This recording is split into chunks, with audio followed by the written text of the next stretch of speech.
Welcome to the Machines and More. I know I'm a little late to the party on this one, but I finally had a chance to set this guy up. This is the Cooler Master MasterFrame 700, or the MF700, that debuted a few months ago. And yeah, this is one serious hunk of metal. I'm setting this up as an open air system to test GPUs and fans and other components for reviews. This setup is perfect for that, and the first test with this one will be a pretty major one, and you'll see the details from that one next week. But first, a big thanks to Cooler Master for letting us take a look at this one here. And I'll just give an overview here.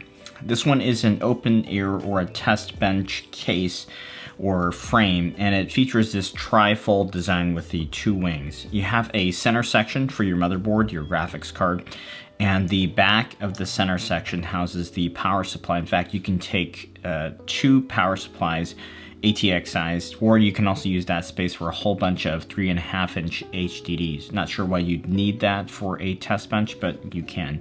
Now, these auxiliary wings are tension adjustable via an Allen bolt, and you can also attach a 360 rad on either side, or 280. On the top here, there's also enough space for a 420 if you need that as well.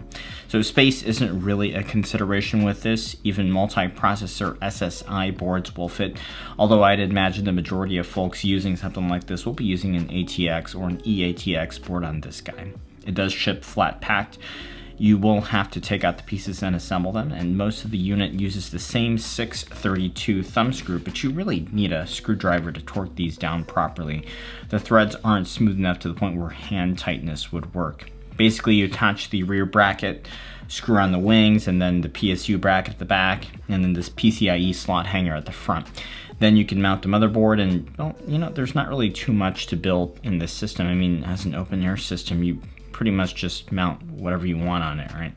Speaking of which, I think I forgot a step here. According to these instructions, you're supposed to put an RTX 3080 FE on the system. So yeah, let's do that.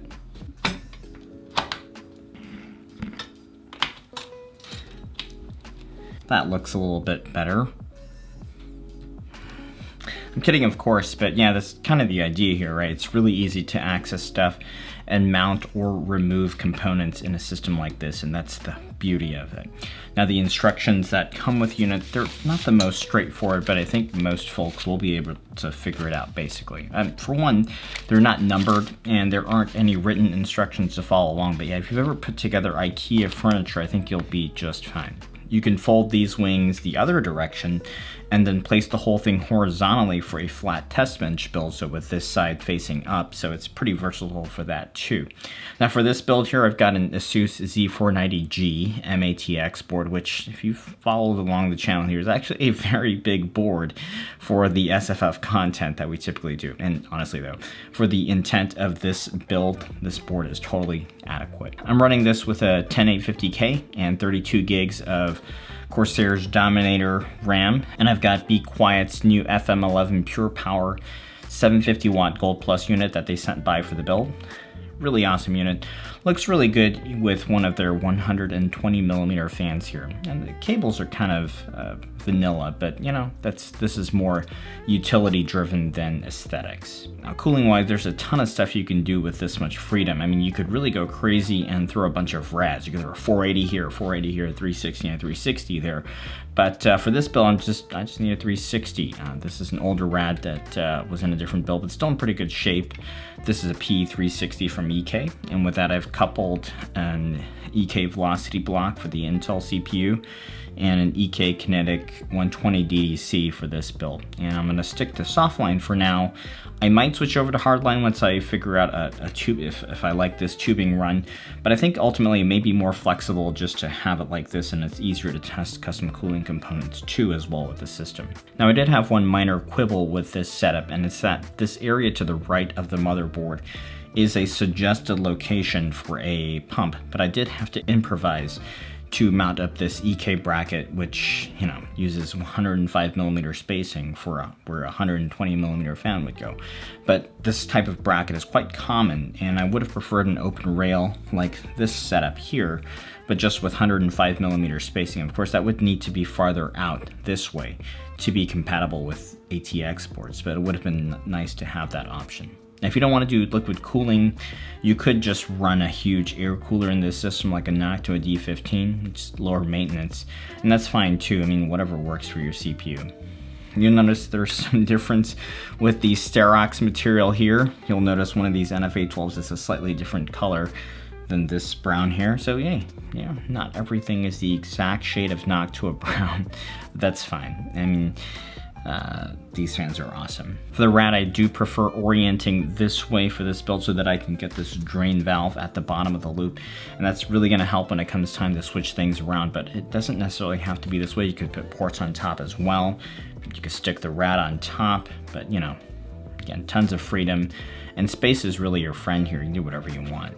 You can leave this whole unit open without any glass, and that's what I'm going to be doing, but you do have the option to use the glass panel that comes with the setup, and then you'll just mount this bracket over the top to hold it in place, and this will just attach to the rest of the frame like this. Of course, you can, you know, peel off the glass. It's got a little bit of tint on it, not too bad. There's not too much to talk about in terms of thermals. I mean, it is an open air system and you're kind of at the mercy of whatever cooling solution you put on it. You could put some case fans on the other wing if you're using one rad here, but that really would make more sense if you're using the glass and you need to circulate air around it a little more freely. So in addition to the test bench mode, there is also one more thing this can be configured in, and that's mounted to a VESA 100 bracket. There are mounting holes in the middle of the system for that, and you can mount the power supply on the wing, you know, just like on the back of the wing here, right here at the bottom. But honestly, I think this, when fully built up, is too heavy for my comfort. Even without the tempered glass, the brackets, this frame weighs about 7 kilograms, and add that to the weight of your components, the liquid if you're running, and I think it would easily exceed that 14 kilogram VESA 100 standard, and that's really too much weight for my liking. Now, if you wanted to wall mount this unit, I think you can, but I'd opt to mount it directly through a block of wood or a metal bracket that spaces it off the wall, especially since this thing's not drilled for standard stud spacing. Or, you know, you could do something like a French cleat, but out of box, I think your options are pretty limited for wall mounting, except for that VESA 100. For something like this, well, you know if you need one and why, and if you do have a purpose in mind, I think you will love this one. I like it a lot. The build quality is good, the steel is thick, the unit is heavy and it's well built. There's a nice I/O at the top of the unit. The assembly process really could be a little bit more straightforward with the instructions, but otherwise it goes together fine and consistent with a lot of products that Cooler Master has been releasing lately. It's super versatile and very user-friendly. It's very easy to work with, plenty of configuration options, and even though it looks like it's big and brawny on the outside, it's still got some finer details you can appreciate, like this magnetic Cooler Master branding, right? That can do handy stuff like this, so you can mess around with whatever you're doing and not lose your screws. So bravo, you'll be seeing this a lot more on the channel as we test all the fun toys that come this way for review. I'll leave links down below for some of the build components and the MasterFrame 700, so give a like. Please subscribe if you haven't already. Thanks for watching, and hey, stay tuned for that test coming up next week.